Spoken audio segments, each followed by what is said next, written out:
साथियों, हम रात को 11 साढ़े 11 के आसपास गांव पहुंचे और पहुंचते बहुत थकान लग चुकी थी। मौसम भी थोड़ा सा बारिश का था, लेकिन हम जैसे कैसे कि हमने दाल चावल बनाया और हम सो गए।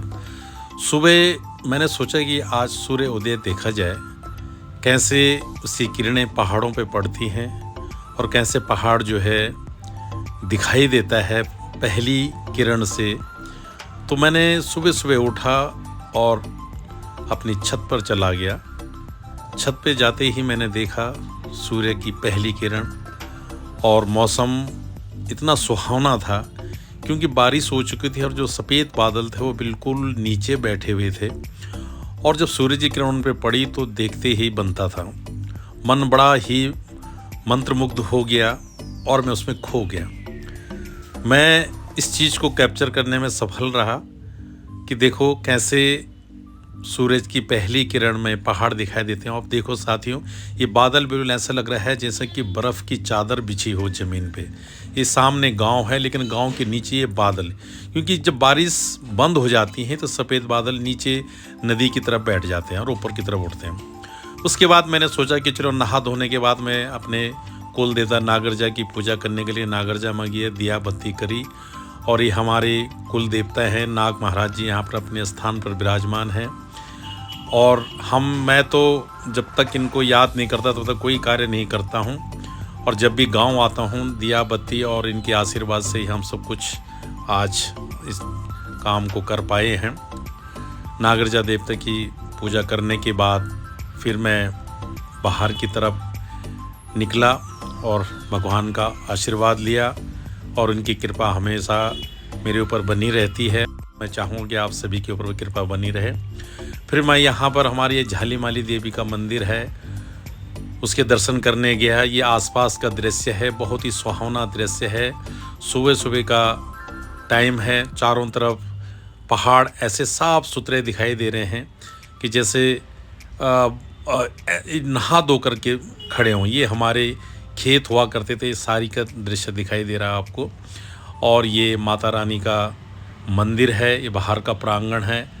माँ झालीमाली देवी जिसको 2019 में हमने यहाँ पर प्रतिष्ठित किया था, प्राण प्रतिष्ठा की थी। बहुत ही कृपा रहती है माता रानी की।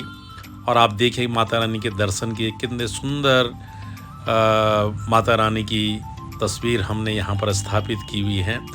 माता रानी की कृपा पूरा हमारे गांव पर, पूरे संसार पर, सब पे इनकी कृपा बनी हुई है। जो लोग भी इनके आशीर्वाद के लिए यहाँ पर आते हैं और उनकी अपनी मनोकामना यहाँ से पूरी करके जाते हैं। मैंने भी आकर यहाँ पर दिया बत्ती करी और भगवान का, माता रानी का आशीर्वाद लिया। साथियों, ये सामने पत्थर रखा हुआ है, ये पहले हम मूर्ति से पहले जो है इस पत्थर की पूजा किया करते थे। और जब से माता रानी की मूर्ति स्थापित की है, देख लो कैसे माता रानी बिल्कुल ऐसे लगता है कि अभी बोल पड़ रही होगी। गहनों से सजी हुई चुनरी ओढ़ के और माँ का आशीर्वाद लेकर मैं बाहर निकला। बाहर का दृश्य देख कर सामने हमारे खेत हुआ करते थे, इनको देखकर बड़ा रोना भी आता है क्योंकि हमने यहाँ पर बहुत अनाज बोया हुआ है, लेकिन आज ये जंगल प्रतीत हो रहा है। इस सामने पहाड़ का दृश्य, सफ़ेद बादल छाए हुए हैं। और आप अगर ये गांव दिखाए किसी को इस इलाके के, तो ये कांसकेत बनेक दिखाई दे रहा है। और सामने ये रोड जो है पौड़ी की तरफ जाती है। ये मंदिर के बाहर का एक वृक्ष है, रौंसुल बोलते हैं, बहुत ही अच्छा लगता है।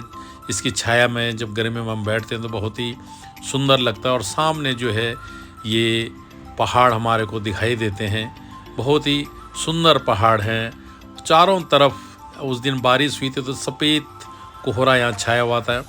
और ये गांव है वो आसपास के बने के नीचे जो है, और ये रोड है सामने, लेकिन बादलों से दिखाई नहीं दे रही है। और ये हमारे गांव की जो खेत हुआ करते थे यहाँ पर, लेकिन आज इनको देखकर बड़ा रोना आता है क्योंकि ये जंगल टाइप के लग रहे थे। कभी यहाँ पर गेहूँ, झंगोरा, कोदा हुआ करता था। ये रोड दिखाई दे रही है साथियों, हमारे गांव के लिए रोड आई हुई है। और ये सामने गांव जो है ये हमारा गांव है और हमारे गांव के नीचे रोड है। आप ये देखो कि ये साफ सुथरा गांव, हमारा गांव एक लाइन पे बना हुआ है। ग्राम डांगी के नाम से हमारा गांव जाना जाता है। और ये पूरा गांव, सामने ये झटकंडी दिखाई दे रहा है। ये पूरा गांव झटकंडी दिखाई दे रहा है और ये सामने ऊपर जो है एक सकनोली गांव है और ये हमारे गांव ये लाल चद्दर जो दिखाई दे ये नवीन डुकलान, गौतम डुकलान और निर्मल डुकलान ये सभी भाई बंद इनका मकान है और ये नया निर्माणाधीन मकान है जो कि पूरन डुकलान का है और सामने ये माता रानी का मंदिर हमारे को दूर से दिखाई दे रहा है। ये सब खेत थे हमारे गांव के ऊपर भी सारे खेत हैं और बहुत ही रमणीक दृश्य।